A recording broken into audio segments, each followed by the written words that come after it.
Então, eu chamei a apresentação de hoje, já tendo em vista, né, que temos 30 minutos aí, eu vou tentar fazer a minha apresentação durante esse tempo, mas eu chamei essa apresentação de pensar o passado contra o presente e já falo que a minha apresentação, ela tem uma perspectiva que eu trouxe hoje para vocês, porque é uma perspectiva deleuziana, né?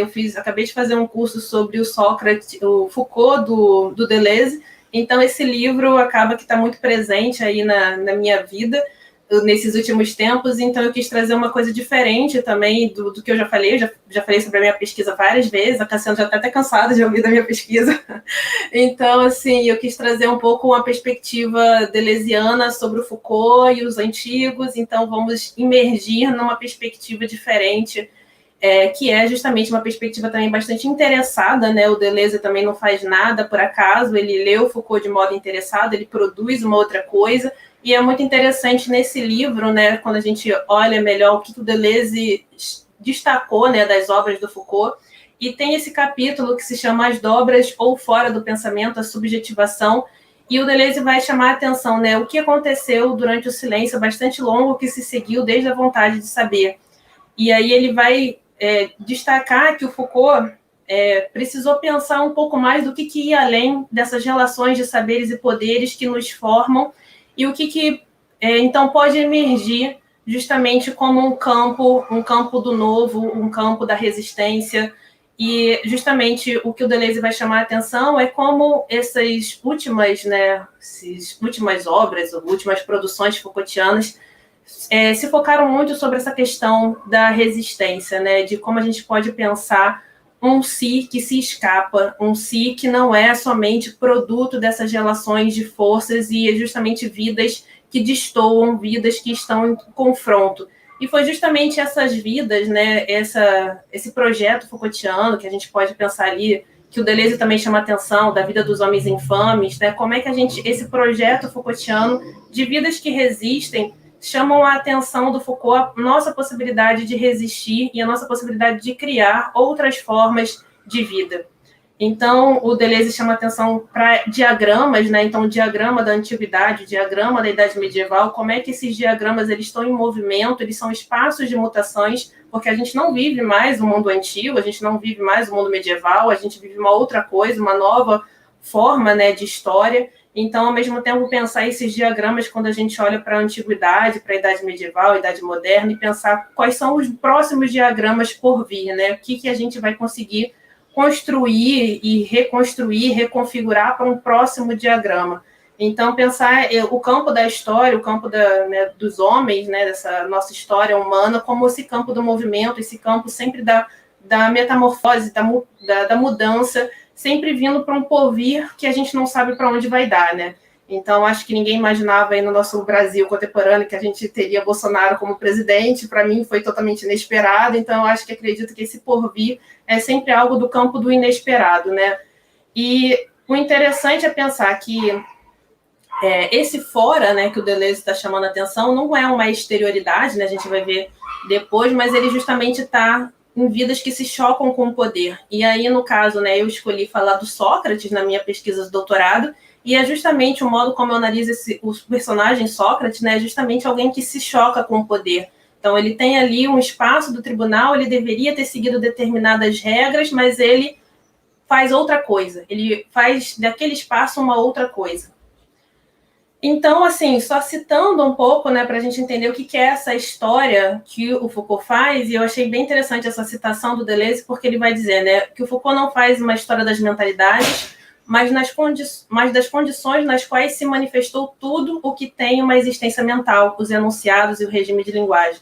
Ele não faz uma história dos comportamentos, mas das condições nas quais elas integram relações diferenciais de forças no horizonte de um campo social. Ele não faz uma história da vida privada, mas das condições nas quais a relação consigo constitui uma vida privada. Ele não faz uma história do sujeito, mas dos processos de subjetivação sob as dobras que ocorrem nesse campo ontológico, tanto quanto social. Então, é entender essa história desses acontecimentos, dessas descontinuidades, dessas insurgências, dessas condições de possibilidade de emergência de determinados discursos em detrimento de outros, é entender esse campo como o campo das possibilidades, como esse campo possível esse campo das condições, né? O que é possível ser dito, o que é possível ser pensado e o que é possível ser pensado para além do que é pensado. Então, acho que isso é interessante a gente pensar no que é possível ultrapassar esses campos dessas relações de saberes e poderes que nos constituem de modo mais normativo, num modo mais, vamos dizer, dessa criação desses corpos dóceis, né, esses corpos dóceis em massa, mas, ao mesmo tempo, quais são os espaços de movimento, quais são os espaços de resistência, quais são os espaços de abertura, e é nesse sentido que a gente pode pensar essa ideia, né, do movimento, né, que é muito heraclitiano também, né, o modo como o Foucault também está pensando esse mundo como o mundo do movimento, e o Deleuze chama atenção para 3 dimensões, né? E aí ele vai dizer, né? Encontramos 3 dimensões. As relações formadas sobre os estratos de saber, as relações de força ao nível do diagrama do poder e as relações do fora. Essas relações absolutas, como diz Blanchot, que também essa não relação. Então, a gente tem essas 3 noções, né? Que é o modo como Deleuze também está olhando para o Foucault, ele está destacando 3 elementos que ele vai destacar, que é o saber, o poder e o si, numa ontologia histórica contingente, né, não universal, mas sendo condições de análise que elas não variam historicamente, mas variam com a história. Então, isso é interessante, né, pensar essas condições que variam com a história. E essa noção de saber, poder e si. E esse si, então, acho que saber e poder fica muito mais fácil, né, da gente entender, né, a gente que aí do vigiar e punir, né, todas essas noções de saberes e poderes que constituem lugares, né, e detrimento de outros, e essa noção de si, então essa noção de si como esse terceiro elemento, como esse elemento que é oriundo de um determinado processo de subjetivação, nos quais também há uma relação do sujeito que também pode resistir, há uma relação do sujeito que também pode se colocar em confronto com as relações de saberes e poderes. Então, há um processo, vamos dizer, ativo também, né? Então, citando Deleuze, ele vai dizer, né, a ideia fundamental de Foucault é de que a ideia fundamental de Foucault é a de uma dimensão da subjetivação que deriva do saber e poder, mas que não depende deles. Então, é uma dimensão que não depende justamente dessa noção de saber e poder, que estaria justamente nesse si, que se coloca contra, em confronto aos saberes e poderes, podendo criar outra coisa, podendo ser uma vida que se choca, né? Então, essa vida que se choca com os saberes e poderes. E aí, o Deleuze vai chamar a atenção, né, que a gente tem ali, desde a história da sexualidade, 1, 2, 3, uma longa história, né, que começa lá dos gregos antigos, e tem muito um problema sobre, que é justamente esse problema das práticas de si, né? Como se pensa a relação consigo mesma, as falas que são possíveis fazer sobre si mesmos em determinados momentos, né? Seja a relação entre mestre e discípulo na antiguidade, seja a relação confessional na idade medieval. Então, como é que essas práticas, essas falas de si, esses sujeitos, eles vão se constituindo nessas relações de saberes e poderes e se constituem a si mesmo? Então, é nesse sentido que se dá essa relação, né? E, ao mesmo tempo, quando a gente quer pensar que tipo de si podemos ser, né? Que tipo de outros sis podemos ser, temos que olhar para que sis foram possíveis, né? Que sis foram possíveis ao longo da história, né? Que tipo de história desse si, desse sujeito em relação com o poder, em relação com os saberes contingentes de sua época foram possíveis existir. Então, o Deleuze chama atenção para uma coisa que eu acho bem legal, que ele vai fazer essa diferenciação, né? Que ele vai dizer, a relação do homem livre consigo, enquanto autodeterminação, vai referir-se de 3 modos à sexualidade. Sobre a forma simples de uma dietética dos prazeres, governar-se a si próprio para ter condições de governar ativamente o próprio corpo. Sobre a forma composta da economia da casa, governar a si próprio para governar a esposa. Sobre a forma desdobrada da erótica dos rapazes, de governar a si próprio para fazer com que o rapaz também aprenda a se governar, a ser ativo e resistir ao poder dos outros. Então, é interessante pensar essas noções, né? Governar a si próprio, seus próprios desejos, governar a casa, governar a erótica dos rapazes. Então, como é que essa forma do governo de si, ele está implicado em vários outros tipos de governo, que implica, né, no governo da cidade também, no governo Então, essa relação de si com suas próprias paixões, de si com o outro e de si com a cidade, né? Então, essa relação consigo sendo essa relação ativa, né? De um si que não é um si fechado, mas um si aberto, um si ativo, um si em constante reflexão, em constante movimento e também em constante abertura para uma outra coisa, para se construir. Então, é esse si aberto, né?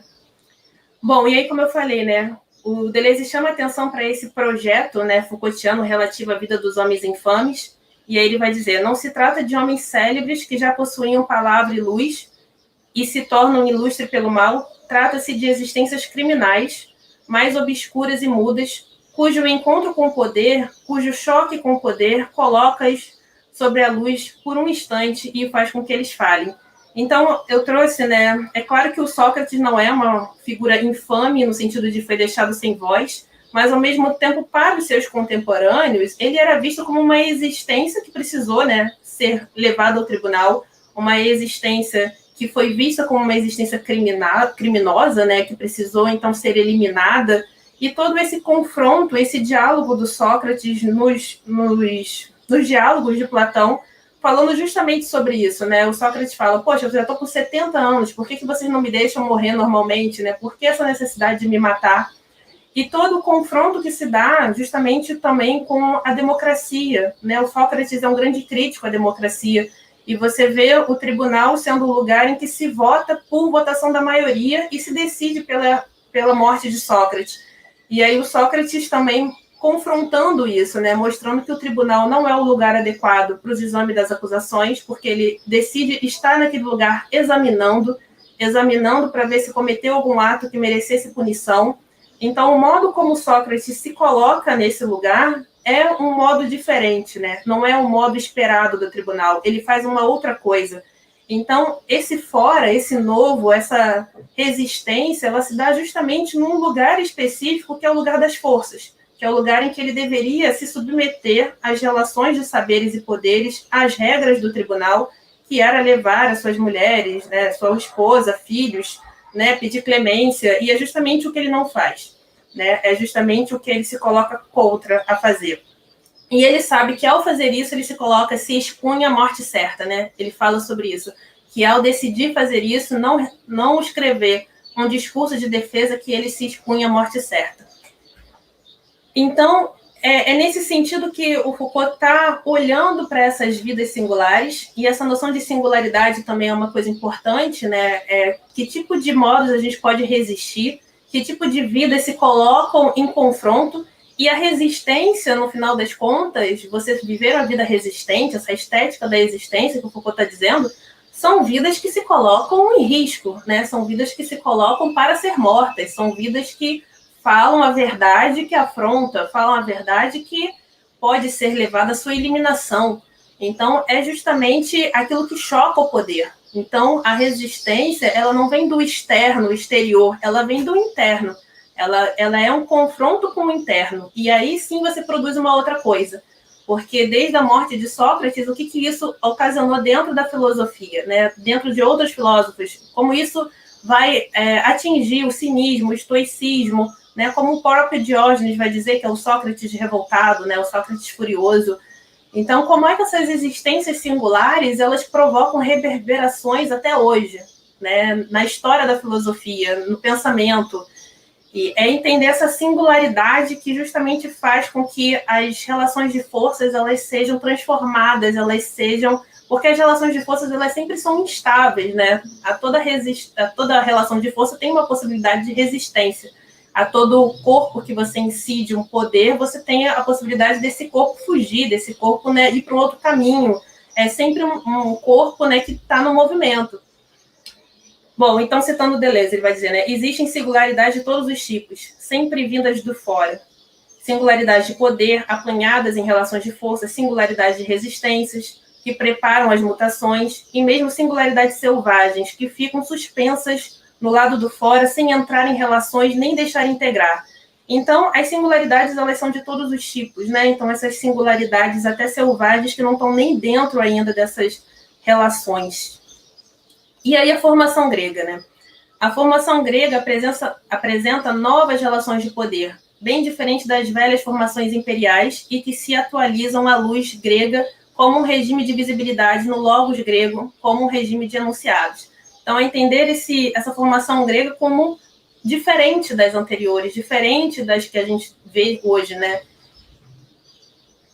Então, qual é a novidade, né? A novidade dos gregos aparece posteriormente, aproveitando-se de um deslocamento duplo, quando os exercícios que permitem governar a si mesmo se deslocam ao mesmo tempo do poder como relações de forças e do saber como forma estratificada, como código de virtude. Por um lado, há uma relação consigo que começa a derivar-se da relação com os outros, por outro lado, igualmente, uma constituição de si começa a derivar-se do código moral como regra do saber. Então, assim, você tem essa novidade no sentido desse governo de si mesmo, né? Como esse governo de si, ele pode estabelecer para si próprio uma regra de virtude. Então, como é que o próprio Sócrates, ele pode estabelecer para si mesmo um modo de vida que ele se diz disposto a morrer. Um modo de vida que se confronta com esse poder, que se choca com esse poder e que constrói uma outra forma de viver. E aí sim, uma estética da existência, porque a estética da existência tem relação com a resistência, tem relação com essas vidas que resistem, porque essas vidas que resistem não são as vidas que servem ao poder, são as vidas que se chocam ao poder, que se colocam em risco ao poder e que podem ser eliminadas. Então, no final das contas, a morte de Sócrates só o conduz a justamente uma existência que é tão estranha, né? E você tem isso no Fedro, né? O Sócrates se coloca como átopos, aquele que é estranho, aquele que não está nesse lugar. Então, como essa própria existência do Sócrates incomoda tanto que o leva à sua própria eliminação. Então, a sociedade o quer eliminar, justamente por essa estranheza, justamente porque ele está em outro regime. Então, quando a gente está pensando em cuidado de si, a gente está pensando justamente em práticas que vão para outros caminhos, não que reafirmam as relações de saberes e poderes hegemônicos, que, pelo contrário, se colocam em choque com essas relações. Então, citando Deleuze, ele fala, né, os gregos não apenas inventaram a relação consigo, eles a ligaram, compuseram e desdobraram na sexualidade. Em suma, um encontro bem fundado entre os gregos entre a relação consigo e a sexualidade. Então, você tem, né, toda a questão do governo de si, o governo das paixões, a erótica dos rapazes, né, como é que tudo isso está ligado a uma prática de si, a uma questão do governo também. Aqui na imagem anterior, né, a gente tem o Sócrates com Alcibíades, né, na escola de Atenas. Então, o Sócrates sendo essa pessoa que se preocupa com Alcibíades, que cuida de Alcibíades, que Alcibíades tem esse desejo, né, de ser o governante da cidade, esse desejo de ser o conselheiro na cidade, e o Sócrates vai então conversar com Alcibíades e saber que tipo de conhecimento o Alcibíades tem para querer ser um governante, né? Que tipo de conhecimento se deve ter para querer governar os outros. Então, isso entra numa questão ética, né? Que tipo de conhecimento você tem, que tipo de relação consigo mesmo, de autogoverno você tem para querer governar as outras pessoas. E aí você entra numa noção de cuidado, né? Uma noção também do que é o conhecimento derivado para o campo da política. Então, que tipo de conhecimento deve ter para o governo da sociedade, né? O governo das pessoas? Que tipo de conhecimento o governante deve ter? Que tipo de governante esse governante deve ser para ser um bom governante? Então, todas as questões éticas girando em torno da questão política também. Bom, então, longe de ignorarem a interioridade, a individualidade, a subjetividade, eles, né, os gregos, inventaram o sujeito, mas como uma derivada, como um produto de uma subjetivação. Descobriram a estética da existência, isto é, o fogo, a relação consigo, a regra facultativa do homem livre.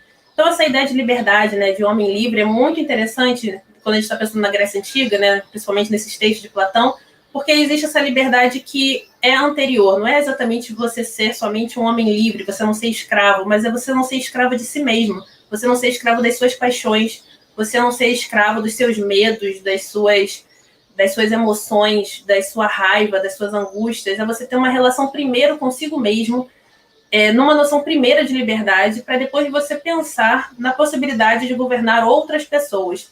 Mas o bom governante é aquele que se governa, antes de querer governar os outros. Então, há uma relação consigo, que é uma relação de estabelecimento daquilo que você acha que é a melhor forma de se viver. Então, uma vez estabelecida a melhor forma de se viver, como Sócrates estabelece, uma forma de viver que é uma vida virtuosa, e essa virtude está ligada a uma prática constante de exercício, né, de razão, de reflexão, e essa ideia de virtude é sempre inacabada, né, é sempre uma prática que você está ali constantemente para todas as ações, você pensa, você reflete, você vê se você está agindo correto, se você está fazendo certo, você tem uma relação consigo mesma, e é sempre uma relação na abertura, sempre uma relação possível de ser reconstruída. E aí essa questão, né, que às vezes as pessoas olham para os gregos e falam que é a solução, né? Não é que há uma solução que olhe para os gregos, não é isso, né? Nenhuma solução pode ser transposta de uma época para outra, mas pode haver usurpações ou invasões de campos problemáticos, trazendo os dados de um velho problema serem reativados em outros. Então, isso que é interessante, né? É a gente não pensar os gregos e a solução que os gregos deram, os problemas deles, a vida deles, não é uma solução transposta para a nossa, mas é uma solução que é um problema que nos faz pensar. E aí essa é a ideia, né, que eu trouxe para vocês, né, pensar o passado contra o presente. Então é como a gente pode pensar o que se pensou no passado e colocar isso numa perspectiva de alteridade, numa perspectiva de diferença contra o presente, contra aquilo que nós somos hoje, contra aquilo que nós fazemos da nossa vida hoje, para olhar os gregos a partir dessa noção de alteridade, dessa noção de um outro, e nessa noção de uma vida que foi, né, construída a partir dessa duplicação, né, dessa ideia do duplo, essa ideia da diferença, essa ideia da alteridade. Então, pensar o passado contra o presente, resistir ao presente, não para um retorno, mas em favor, espero, de um tempo que virá. Então, pensar é dobrar, é duplicar o fora com o dentro que lhe é coextensivo. Então, eu acho bem interessante essa ideia do Deleuze de pensar que escrever filosofia, fazer filosofia, é esse exercício de reflexão do que podemos pensar sobre o passado, né? E aí ele vai dizer, né, o pensamento pensa sua própria história, o passado, mas para se libertar do que ele pensa, o presente, e poder, enfim, pensar de outra forma, o futuro. Pensar é se alojar no extrato, no presente, que serve de limite. O que é que eu posso ver e que eu posso dizer hoje? Então, isso é uma reflexão bastante, né, que o Foucault se coloca também, né, o que nós somos possíveis de falar hoje sobre o nosso próprio presente, quais são, né, as condições de possibilidade da gente pensar e da gente falar outras coisas, da gente escrever outras coisas, da gente se constituir numa relação social de outra maneira. Bom, e aí essa noção do fora, né? Dessa noção justamente, né, dessa outra coisa. E aí, como eu falei, né, o fora não é o exterior, ele deriva justamente desse confronto das relações de forças. Então, isso é uma coisa que eu quis bastante trazer na minha tese, né? Justamente como é que eu posso pensar o Sócrates como a figura da resistência, justamente porque ele se coloca em choque, em confronto com as outras relações de força, né? Então, citando o Deleuze, ele fala, né, o lado de fora diz respeito à força. Se a força está sempre em relação a outras forças, as forças remetem necessariamente a um lado de fora irredutível, que não tem mais sequer forma, feito de distâncias incomponíveis, através das quais uma força age sobre a outra ou recebe a ação de outra. Então, essa noção do fora, da resistência, do novo, sempre vindo do confronto, né? Quando os corpos se encontram, quando os corpos se chocam, corpos que estão em relações hierárquicas distintas, né? Um corpo que se coloca no tribunal, sendo provavelmente condenado à morte, e como ele escolhe se colocar de outra maneira, né? Como ele escolhe jogar outro jogo, que não era o jogo esperado. Então, como é que ele aceita o risco, como é que ele vive uma vida outra, né? E aí, nesse sentido da outra, de criar uma duplicidade, né? Criar uma duplicação, que é justamente criar algo que se choca, né? Que se choca com as relações de força. Então, pensar é emitir singularidades, é lançar os dados. Pensar vem sempre de fora. E aí essa ideia do pensar como sendo, né, algo que também a gente produz ao escrever também, ao produzir, ao fazer essa prática, né? Essa prática de pesquisa, como a gente está produzindo diferente no sentido de que quando a gente começa a pesquisar, a gente não sabe aonde vai dar, o que vai fazer. Então, é nesse sentido desse exercício, né? Exercício de pensar, exercício de refletir, é muito como eu vejo o trabalho filosófico. Eu me alinho muito a essa perspectiva, não em busca de uma verdade universal, não me interessam muito esses jogos, né, de relações de forças, de saberes, mas me interessa a possibilidade da gente pensar, da gente questionar e da gente se rever, da gente pensar de outra maneira essas relações de força. E por fim, né, já estou chegando à minha conclusão aí para a gente poder abrir para as questões, a subjetividade moderna, né? A luta por uma subjetividade moderna passa por uma resistência às duas formas atuais de sujeição. Uma que consiste em nos individualizar de acordo com a exigência do poder, outra que consiste em ligar cada indivíduo a uma identidade sabida e conhecida, bem determinada de uma vez por todas. A luta pela subjetivação se apresenta, então, como direito à diferença, direito à variação, à metamorfose. Então, você vê que a ideia, então, de subjetivação tem a ideia de sujeição, né? Quando a gente, de fato, está dentro das exigências do poder, individualizado, subjetivado dentro das exigências de poder, quando a gente é esse sujeito conhecido, sabido, identificado, criado uma identidade, e quando a gente está apontando para uma outra forma, né? Uma outra forma, e aí a gente lembra das lutas, né, LGBTQIA+, então a gente tem um mais ali, justamente aquele mais é aquele que não entra na cadeia de significante, no sentido de criar uma significação, né? Então, esse mais é justamente esse fora, né? Aquilo que vai vir justamente do confronto, é aquilo que não entra numa ideia de identidade, né? Numa filosofia da identidade. E pensando na história, né, os diagramas se colocam justamente nesses movimentos, nesses lugares potenciais para a emergência de subjetivações outras, de sujeitos outros, de novas formas de relações, né? E por fim, né, eu gosto de puxar sardinha para o Sócrates, né? Eu gosto demais desse personagem. Assim, eu escolhi realmente o Sócrates, foi uma relação minha mesmo com o Sócrates quando eu li o Fédon de Platão, né? Que eu não sabia da interpretação do Foucault, e quando eu li aquilo eu fiquei assim, nossa, como é que fazem isso com Sócrates, né? Como é que colocam ele no tribunal, como é que matam ele, e essa morte sempre foi uma morte que nunca me caiu bem, né? Nunca consegui engolir muito bem isso, e eu precisei então fazer uma tese de doutorado para entender o que aconteceu com Sócrates, por que ele foi morto da maneira como ele foi. E, enfim, eu acho que talvez eu tenha convencido vocês aí da minha perspectiva, do modo como eu analisei o Sócrates, e eu analisei o Sócrates pela essa perspectiva de resistência, de confronto, do pensamento do fora, por um modo como eu construí para a gente poder pensar essa ideia de singularidades, de resistência, né, do que nós podemos fazer com a nossa vida, tendo em vista que muitas vezes parece que não dá para mudar, parece que não dá para sair, parece que somos, né, somente mais um dentro desse sistema que é muito maior. E, enfim, né, estamos aí numa mesa de mulheres filósofas, e eu distribuí, né, quando eu divulguei, justamente somente são 20,14% do corpo docente de filosofia formado por mulheres.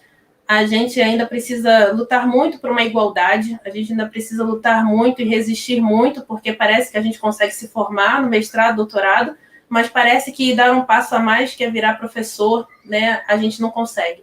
Então, só citando aí a última citação, as resistências estão necessariamente numa relação direta com o fora, de onde os diagramas vieram, de forma que o campo social mais resiste do que cria estratégias.